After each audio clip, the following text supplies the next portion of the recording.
একদিন কাঁদতে কাঁদতে এনার কাছে এসে হাজির দিয়েছেন প্রতাপচন্দ্র সেন। হুজুর বলছেন, মানান্তাম এসমুকে আঁকি, কে তুমি, কাঁদছো কেন?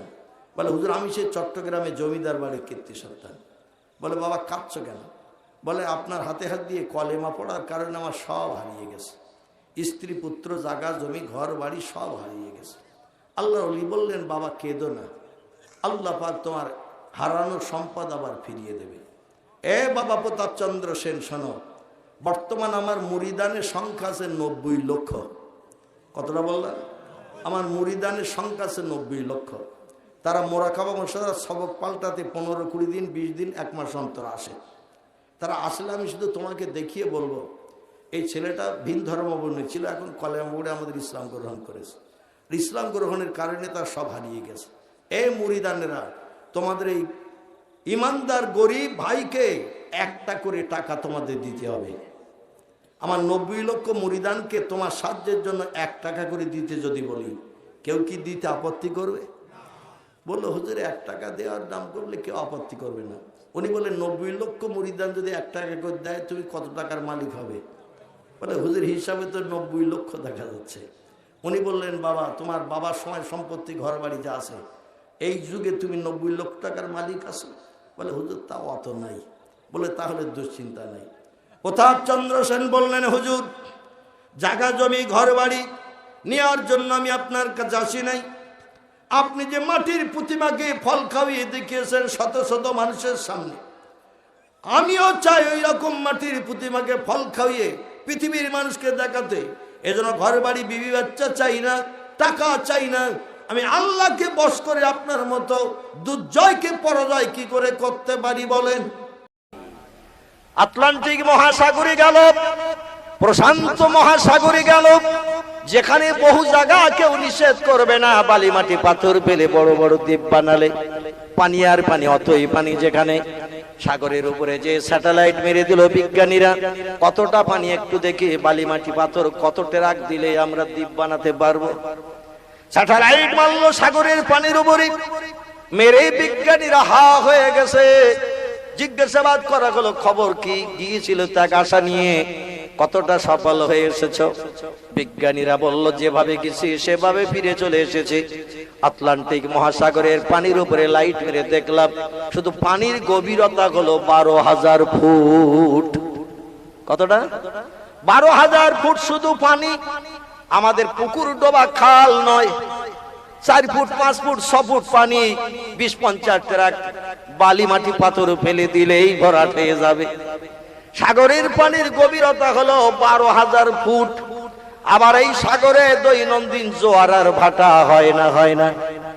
জোয়ারে পানি একদিকে যায়, ভাটায় পানি আর একদিকে টেনে আসে।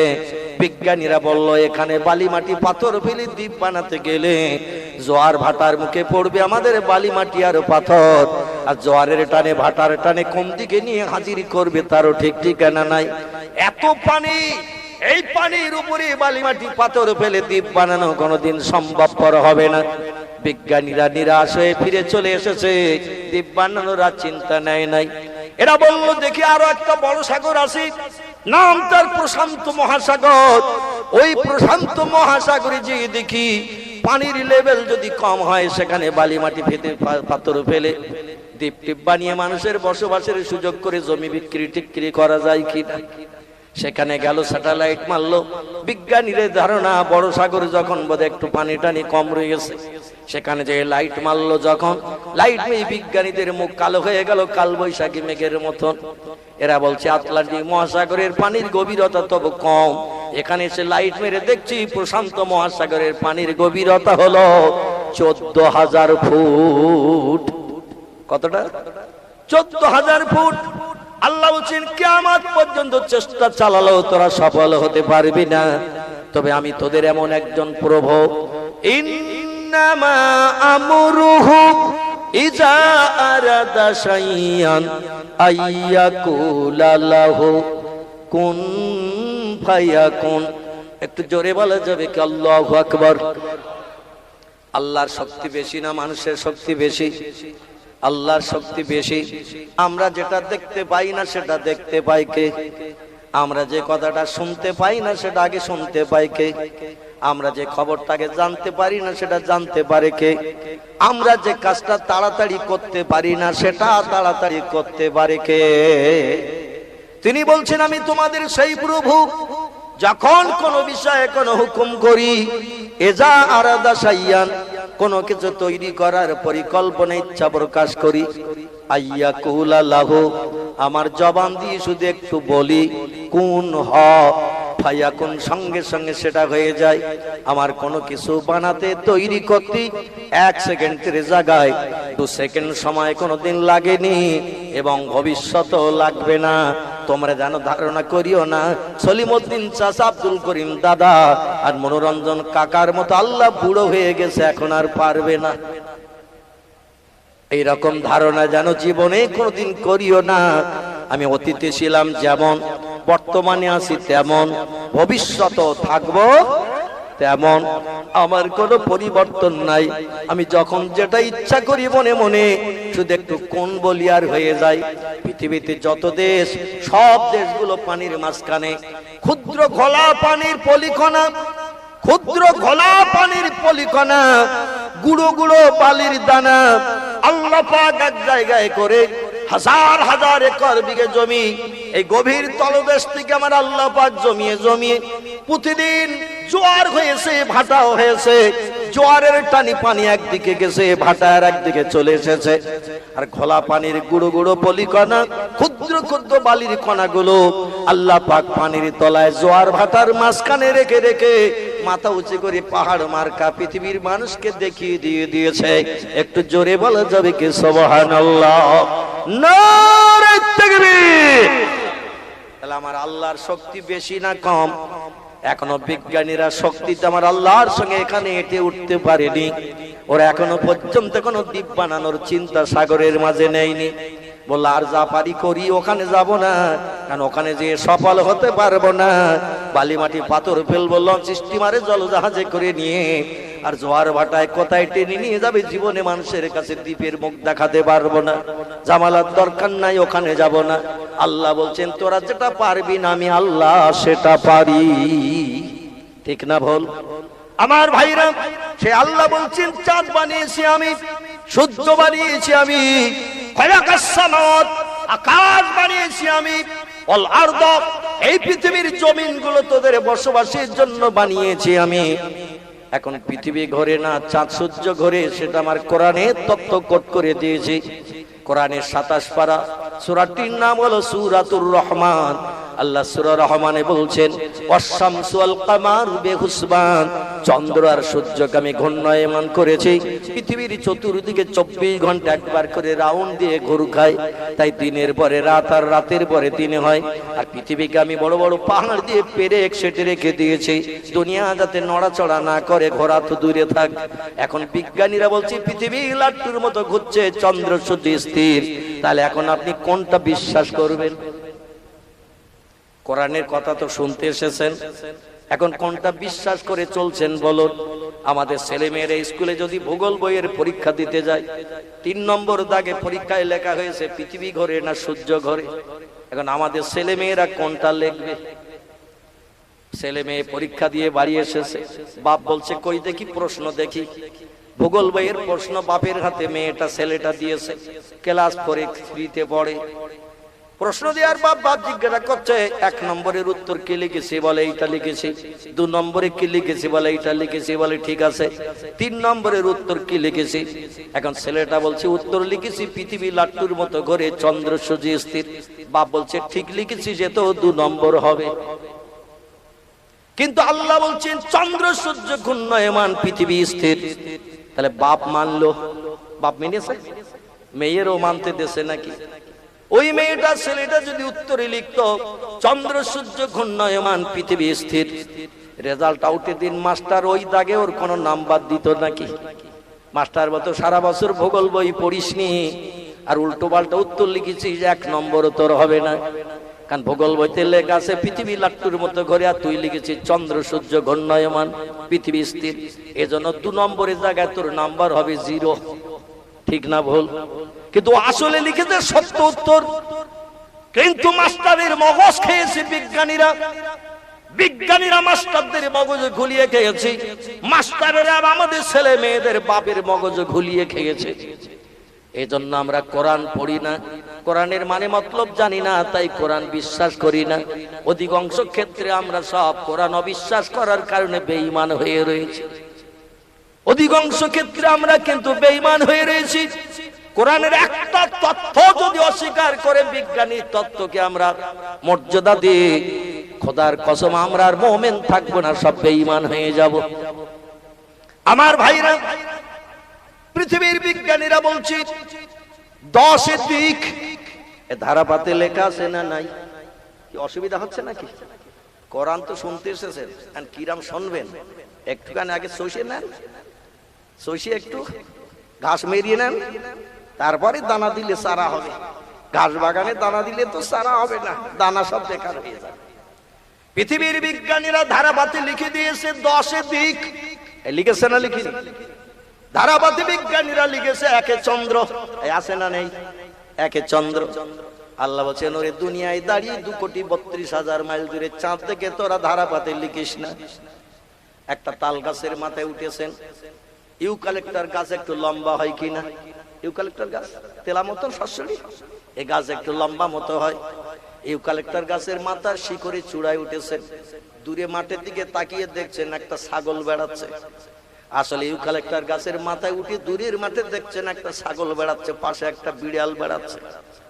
আসলে গাছের মাঠে উঠে দেখছেন যেটা ছাগল, ওটা ছাগল না, ওটা গরু। অনেক দূরে আছে তাই গরুটা ছাগল মতন দেখাচ্ছে। দেখছেন ছাগলের পাশে একটা বিড়াল ঘুরে বেড়াচ্ছে। আসলে ওটা বিড়াল নয়, ওটা হলো ছাগল। বাড়িওয়ালা গরু আর ছাগল দুটো বেঁধে রেখে এসেছে মাঠে। অনেক দূর থেকে নজর করে দেখছেন, তাই গরু ছাগল মার্কা হয়েছে, ছাগল এখন বিড়াল মার্কা হয়েছে। এই দূর থেকে দূরের জিনিস দেখলে ছোট দেখায় না বড় দেখায়? ছোট দেখায়। কলকাতা ধর্মতলা একটা মিনার আছে, মিনার। আমি অদম 10 দিন ওই মিনারে উঠেছি। কলকাতা আলিয়াতে যখন পড়াশোনা করতাম 10 দিন 10 টাকা করে দিতে হতো। তখন মাঝে মাঝে ওই মনুমেন্টের দরজা খুলতো, আর যেটি খুলে বসে থাকতো একটা বুড়ো মার্কা লোক, 10 টাকা দিলে ভিতরে উঠতে দিত। এখন দেয় কিনা জানি না। 1984-85 সালের কথা বলছি। এখান থেকে 30-32 বছর আগের কথা। আলিয়া মাদ্রাসায় তখন পড়তাম। মাঝে মাঝে বেড়াতে যেতাম ধর্মতলায়, যে দেখি দরজা খুলে বুড়ো বসে রয়েছে। 10 টাকা দিলে উপরে উঠতে দিত। ওই ধর্মতলার এসপ্লানেড যেখানে বাসগুলো ছাড়ে, ওখানে একটা মনুমেন্ট রয়েছে, মিনার। মিনার এর ভিতরে ধাপ রয়েছে 214টা। আমি গুনিছি, একেবারে তলা থেকে মাথা পর্যন্ত ধাপ রয়েছে 214টা। তবে আমাদের ঘরে উঠতে গেলে এইভাবে কাতান করে সিঁড়ি, আবার এইভাবে এসে দুতলা ছাদে ওঠে। কিন্তু ওর ভিতরে ধাপগুলো এইরকম কেটেন করা নয়। মাঝখানে আছে মোটা পিলিয়ার, আর পিলিয়ারের গা দিয়ে ঘুরিয়ে ঘুরিয়ে তুলেছে 214টা ধাপ। এই মিনারের মাথায় ঠেলে উঠলে তলার দিকে তাকালে বাসগুলো সব খেলনা বাসের মতন দেখায়। ছেলেরা দড়ি বেঁধে যে বাস টেনে টেনে বাড়ি ঘুরোয়, দড়ি বেঁধে ওই বাসের মতন দেখায়। ওই মিনারের মাথা থেকে নিচের দিকে তাকালে 214টা ধাপ আছে, একেবারে শেষ মাথা পর্যন্ত। আমি কয়েকবার গুনেছি। যদি আপনাদের নসিবে জোট একদিন উঠবেন, গুনবেন, দেখবেন আমারই কথায় একমত হতে পারবেন। আর ওই খেলনা বাসের পাশে লোকগুলো সব ঘুরে বেড়াচ্ছে পুতুলের মতন। বলে সব পুতুল ঘুরে বেড়াচ্ছে নাকি? উপরের থেকে তাকিয়ে দেখছি সব পুতুল মার্কা লোকগুলো বেড়াচ্ছে। এই যে 5 ফুট 5.5 ফুট লম্বা লোকগুলো সব ছোট ছোট পুতুল মার্কা দেখাচ্ছে, কারণ অনেক উপরের থেকে নজর করা হয়েছে তলায়, তাই লোকগুলো এখন পুতুল হয়েছে, বাসগুলো খেলনা বাস হয়েছে। দূর থেকে দেখলে বড় জিনিস ছোট দেখায়। এখন এই পৃথিবীর জমিন থেকে যে চাঁদ আমরা দেখছি, চাঁদের দূরত্ব হলো 2,32,000 মাইল দূর। তাহলে এই চোখে কি চাঁদ কেমন দেখা সম্ভব? এই কথা বলেন। সামান্য মনুমেন্টের মাথায় উঠলে তাই বাসগুলো খেলনা বাস, মানুষগুলো পুতুল হচ্ছে। দূরের মাঠে তাকালে গরু ছাগল মার্কা, ছাগল বিড়াল মার্কা দেখাচ্ছে। আর এই জমিনে দাঁড়িয়ে 2,32,000 মাইল দূরে চাঁদ যদি আপনি দেখেন, তো চাঁদটা একটা কি দুটোই কি অনুভব করা যাবে নাকি? এই চোখে যাবে নাকি? এই চোখে অনুভব করা যাবে না। আল্লাহ বলেন, দুনিয়ার জমিনে দেখে চাঁদ দেখে ধারাপাতে লিখিস না কে চন্দ্র, একটু চাঁদে আয়, ভালো করে দেখে যা, যে লেখ। আমার কোরআনের কথা কিয়ামত পর্যন্ত যেমন কেউ মিথ্যা প্রমাণ করতে পারবে না। একবার চাঁদের দেশ ঘুরে যেয়ে কিয়ামত পর্যন্ত তোদের কথাও কেউ মিথ্যা প্রমাণ করতে পারবে না।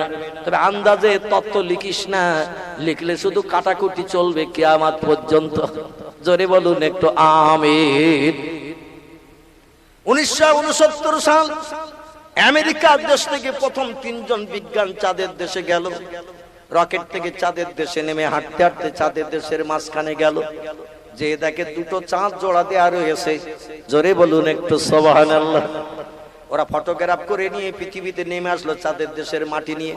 লম্বা ঘটনা, আপনারা কম বেশি জানেন, আমি শুধু ছোট্ট তত্ত্বটা দিতে চাইছি। ওরা চাঁদের দেশ ঘুরে এসে ফটো করে নিয়ে পৃথিবীতে নামলো আমেরিকায়, যুক্তরাষ্ট্রে। নেমে আমেরিকার উচ্চ শিক্ষিতদের বললো চাঁদ কটা? বলে প্রতিদিন যা দেখি তাই বলবো একটা। খ্রিস্টানীদের মামাতো ভাই খালাতো ভাই যারা, এরা হলো ইহুদি, ওদের জিজ্ঞাসাবাদ করা হলো তোমরা পৃথিবীতে উচ্চ শিক্ষিতা, তোমরা বলো চাঁদ কটা? ওরা বলছে প্রতিদিন যা দেখি তাই বলবো একটা। এবার পৃথিবীতে নকলে ফাঁস যারা, কোন দেশ কিছু বানালেই 2-5 মাসের ভিতরে নকল বানায় যারা, এরা হলো চাইনিজ, চীন বৌদ্ধ ধর্মাবলম্বী। চীন হলো নকলে ফাঁস। আমাদের ভারতও কম না, এরাও নকলে 2 নম্বর। যদি কোন দেশ কোনো কিছু বানায়, ভারত 2-1 বছরের ভিতরে তার নকল বার করে দেয়। এজন্য ভারত নকলে 2 নম্বর, চীন হলো 1 নম্বর। এরা হলো বৌদ্ধ ধর্মাবলম্বী। ওদের জিজ্ঞাসাবাদ করা হলো অগ্নি অস্ত্রে তোমরা এখন পৃথিবীতে 2 নম্বর, তোমাদের অগ্নি অস্ত্র পৃথিবীতে মর্যাদায় 2 নম্বর হিসাবে বিবেচিত হয়েছে, বলো তোমরা আকাশে চাঁদ কটা উচ্চ শিক্ষিতরা? ওরা বলল প্রতিদিন যা দেখি তাই বলবো একটা। এবার ভারতের উচ্চ শিক্ষিত হিন্দুদের জিজ্ঞাসা করা হলো, জনসংখ্যায় যারা বেশি, এদের জিজ্ঞাসা করা হলো এই উচ্চ শিক্ষিত হিন্দুরা তোমরা বলো চাঁদ কটা? এরা বলল প্রতিদিন যা দেখি ওরা যা বলেছে আমাদের একমত একটা। কারণ আমরা কি আবার 2 মত পোষণ করব নাকি? আমরাও যা দেখি তাই বলবো একটা। শিক্ষায় যারা সব থেকে পিছিয়ে আছে, এরা হলো আমার জাত কম মুসলমান। পৃথিবীতে সব ধর্মাবলম্বীদের কাছে শিক্ষায় পিছিয়ে রয়েছে মুসলমান। এরা শিক্ষায় অগ্রগণ্য ভূমিকা নিতে পারেনি। আর আমরা যে শিক্ষায় পিছিয়ে আছি, আমাদের ঘরের ছেলেই সেই তথ্য দিয়েছে, এজন্য আমরা তার তথ্য অ্যাভয়েড করতে পারি না। বাড়ি তার এই পশ্চিম বাংলার বর্ধমান জেলা, গ্রামটির নাম হলো চুরুলিয়া। বর্তমানে তিনি কবরস্থে আছেন বাংলাদেশের রাজধানী ঢাকা মহানগরীতে। আমি এবছর তার 2 বার কবর জিয়ারতের সুযোগ পেয়েছিলাম। ঢাকা হয়ে যখন সিলেটে গেলাম নয়নপুরে জলসা করতে, আমার ভাইরা আবার চট্টগ্রামে গেলাম হাটহাজারিতে। ঢাকা হয়ে যাওয়ার পথে তার কবর জিয়ারত করলাম। গত বছর 3 বার তার কবর জিয়ারতের সুযোগ পেলাম। লোকটির নাম হলো কবি কাজী নজরুল ইসলাম। এই গত 16 তারিখে এপ্রিলে আমি আবার বাংলাদেশ ঘুরে আসলাম, আর একজন ব্যক্তির কবর জিয়ারত করে আসলাম। তার বুকের উপর দিয়ে গেলাম নওগাঁ ডিস্ট্রিক্টে। বুকের উপরটা হলো রাজশাহী। কি নাম বললাম? রাজশাহী। আমাদের মুসলমানের একটি ছেলে সেখানে কবরস্থ হয়ে রয়েছে। বাড়ি আমাদের ঘরের পাশে। আমরা অনেকে তারে চিনি, অনেকে চিনি না। যিনি ওয়ার্ল্ড রেকর্ড বুকে, গিনেস বুকে ডিগ্রিতে 1 নম্বরে মর্যাদা নিয়ে গিনেস বুকে, রেকর্ড বুকে নাম লিখে রেখেছেন। তার বাড়ি জাপানে, জার্মানি, ইংল্যান্ড, হল্যান্ড, পোল্যান্ডে নয়, তার বাড়ি আমাদের ঘরের পাশে। এই ভারতবর্ষের অঙ্গরাজ্য পশ্চিম বাংলা। এই পশ্চিম বাংলার একটি জেলার নাম তার উত্তর 24 পরগনা। উত্তর 24 পরগনা জেলায় একটা থানা আছে, থানাটির নাম হলো হাড়োয়া থানা। কি নাম? হাড়োয়া থানা। চেনেন তো নাকি? গোরাচাঁদ পীরের কবর আছে না হাড়োয়া থানায়, নদীর ধারে। এই হাড়োয়া থানার গায়ে তার জন্মভিটা। এই উত্তর 24 পরগনার হাড়োয়া থানার গায়ে হলো তার জন্মভিটা। বর্তমানে তিনি কবরস্থে আছেন বাংলাদেশের রাজশাহীতে। জায়গাটির নাম হলো বাগমারা বাজার। আমি গত 16 তারিখে গেলাম, 17 তারিখে ফেরার পথে নওগাঁয় প্রোগ্রাম সেরে তার কবর জিয়ারতে বাড়ি ফিরলাম। লোকটির নাম হলো ডক্টর শহীদুল্লাহ সাহেব, যিনি 22টা ভাষায় MA ফার্স্ট ক্লাস ডিগ্রি অর্জন করে ওয়ার্ল্ড রেকর্ড বুকে মুসলমানদের মুখ উঁচু করে রেখেছে। জোরে বলুন একটু সুবহানাল্লাহ। হিন্দু পারেনি, জৈন পারেনি, শিখ পারেনি, বৌদ্ধ পারেনি, ইহুদি পারেনি, খ্রিস্টান পারেনি, কোল, ভিল, নাগা, খাসা, মুন্ডা, আর্য, অনার্য, আদিবাসী, সাঁওতালিরা কেউ তার ধারে পাশে ঘিসতে পারেনি। ওয়ার্ল্ড রেকর্ড বুকে উচ্চ শিক্ষিত হিসাবে এখনো পর্যন্ত 1 নম্বরে নাম লিখে রেখেছেন। কেউ তার সামঞ্জস্য হতে পারেনি, রেকর্ড ভাঙতে পারেনি। এনার নাম ডক্টর শহীদুল্লাহ সাহেব। আমরা মুসলমান শিক্ষায় পিছিয়ে আছি বলে উনি আমাদের মুখ উঁচু করে বিধর্মীদের কাছে মাথা তোলার জন্য তিনি এই রেকর্ডটা আমাদের জন্য দিয়ে গেছে। জোরে বলুন একটু সুবহানাল্লাহ। আমার ভাইরা, তিনি ওই বাংলাদেশের রাজশাহীতে ভারত পাকিস্তান ডিভাইডেড হওয়ার পরে ওই দেশে যে তিনি বসবাস করে ওখানে কবরস্থ হয়ে রয়েছেন। যে লোকটার নাম আমি বলতে চাইছিলাম পূর্বে, এনার বাড়ি ওই পশ্চিম বাংলার বর্ধমান জেলা। বর্ধমান জেলার একটি গ্রাম, নাম তার চুরুলিয়া। চুরুলিয়া, এই চুরুলিয়া গ্রামে জন্মগ্রহণ করেছিলেন। বাল্যকালে বাপার এতিম হওয়ার কারণে তারে দুঃখু মিয়া বলে বলে ডাকা হতো। ইনি বেশি লেখাপড়া শিখতে পারেননি। তার জীবনে আলগা করে দেখবেন, ক্লাস 7 পড়ার পরে আর পড়তে পারেননি। মা গরিবের ঘরের বিবি ছিল, বাবা মারা যাওয়ার পরে জায়গা জমি কিছুই রেখে যেতে পারেনি। তাই বড় ধনির বাড়িতে চাকরানির ঝিয়ের কাজ করতেন ওনার মা। ঝিয়ের কাজ করে রান্নার কাজ, পানি আনা, ঝাড়ঝুট দেওয়া, জামা কাপড় পরিষ্কার করা। ধনীদের বাড়িতে করে না অনেকে মেয়েরা। এই কাজ করে যা খাবার পেত তাই নিয়ে বাড়ি এসে নিজে খেতে না, ছেলেটারে দিতেন। সে যুগে স্কুলে বই কিনতে হতো, মাইনে দিতে হতো। এখন সরকার অনেক সুবিধা করে দিয়েছে, সাইকেলও দিচ্ছে, আবার জামা কাপড়ও দিচ্ছে, আবার দুপুরবেলা বাড়িওয়ালার মগজের চিন্তা দূর করে দিয়েছে। স্কুলে গেলেই টিফিন পাবি, ঠিক কি না? মা ডেকে বলছে, এই স্কুলে যা। ছেলে কোন কোন করছে, মা বলছে যাবি না? বলে আজকে রাত যাবো না। বলে আজকের কি বার রে হারা?